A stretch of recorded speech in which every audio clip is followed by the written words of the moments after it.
What's going on, cats? Currently, it is -4 in April, which is pretty crazy. It was sunny as 15, t-shirt, shorts.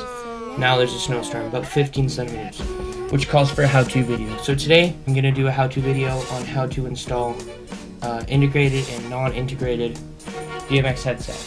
So what you're going to need is obviously your headset, an Allen wrench, 9mm or 4mm. I'm not sure what your compression bolt, what size it is, but a set would be nice. This is just a part to a Y Allen wrench. And you might want some lube or grease. You need your bike, your fork, and your frame. So starting off, I'm just going to explain the difference between integrated and non-integrated headsets.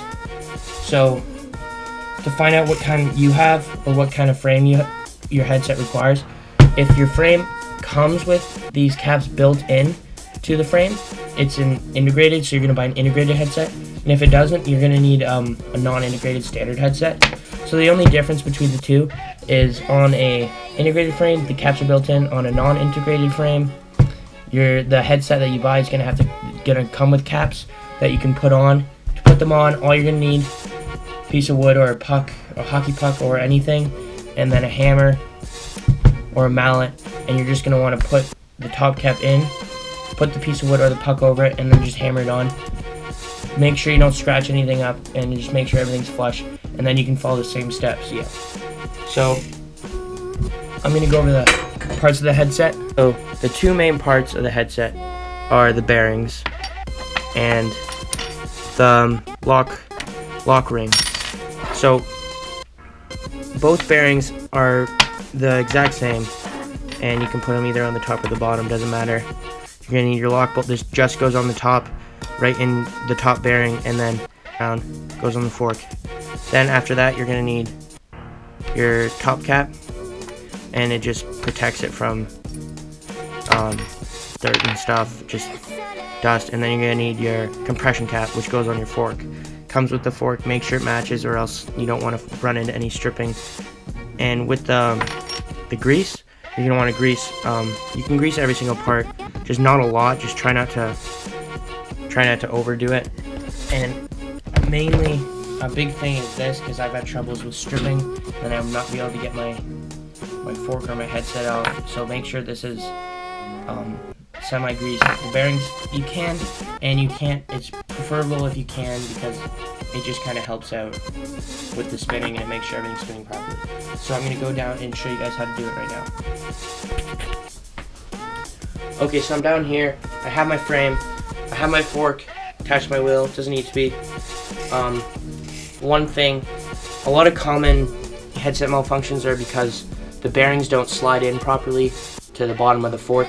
This is either because you put it in backwards or something, or you don't have the proper race. What a race is, it goes down, fits down at the bottom of the fork to actually fit the bearing and hug it really well. And some forks don't come with one. So if you don't have one and you're having trouble putting your headset on, you might need to buy a standard race that fits your fork, so then the bearing can fit properly and spin properly. So what you're going to do, mine already has it built in, so I don't have to worry. So you're going to grab your first bearing, you're going to slide it down the fork with the bearing facing down and the cup that fits facing up. So slide it down until it's hugging the bottom, and make sure there's no wiggle or anything. So then you're going to grab your frame, you're going to slide it gently through the top tube, the head tube, and make sure, wiggle it around until it fits in there. You can see it fit in, and make sure nothing's wobbling down low. Up top it doesn't have to worry, but make sure everything's good, snug, and nothing's sticking out or anything. So once you have that, it's pretty much the same. You get your top, you put it in, and what you have to do with this, sometimes it doesn't fit right away, so you're going to move your fork around.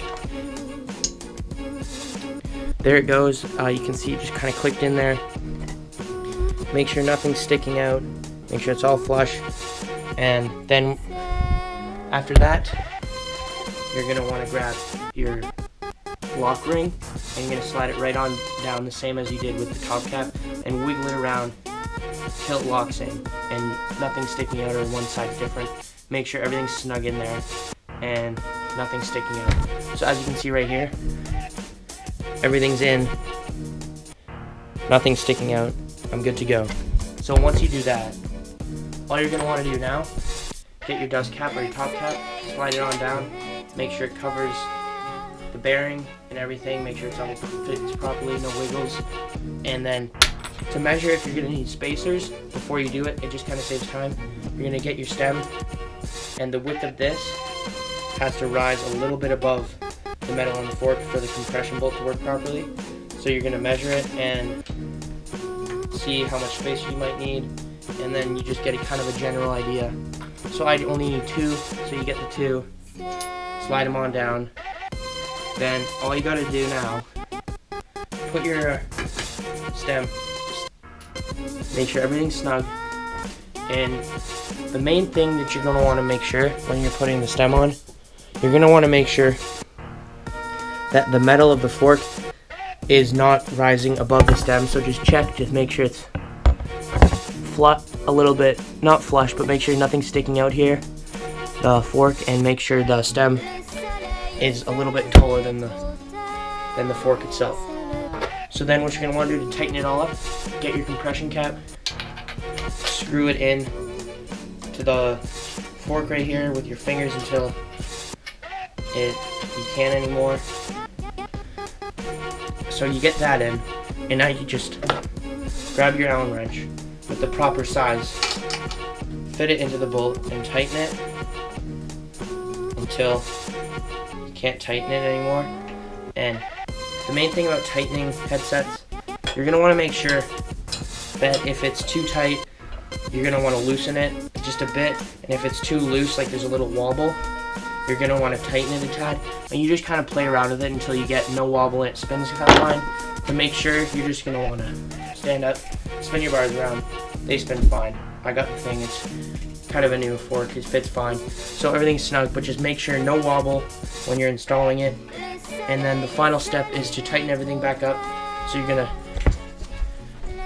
I like to do it a vertical, I just stand, or you can get a friend to help, and you're just going to want to hold your tire and move your bars to make sure they match up with the wheel, and then you grab your Allen key and you tighten each side a little bit at a time. If you see it starts getting tight, then you move on to the next one, tighten that up a little, and you just kind of displace the amount tightening. So that one's a little bit tighter, this one's a little tighter, and then you can tighten that one all the way, and finally tighten that one all the way. So there you guys have it. That's just a video on how to install a headset, integrated and non-integrated. Same thing, just the top caps are, just the cups are different. So just make sure you have the proper one for your bike. And if you guys want any more how-to videos, just comment them down below. I'll definitely do them. I like doing this kind of stuff. So hope this helped, and I'll see you guys next time. Ba-da-bum-bum-bum.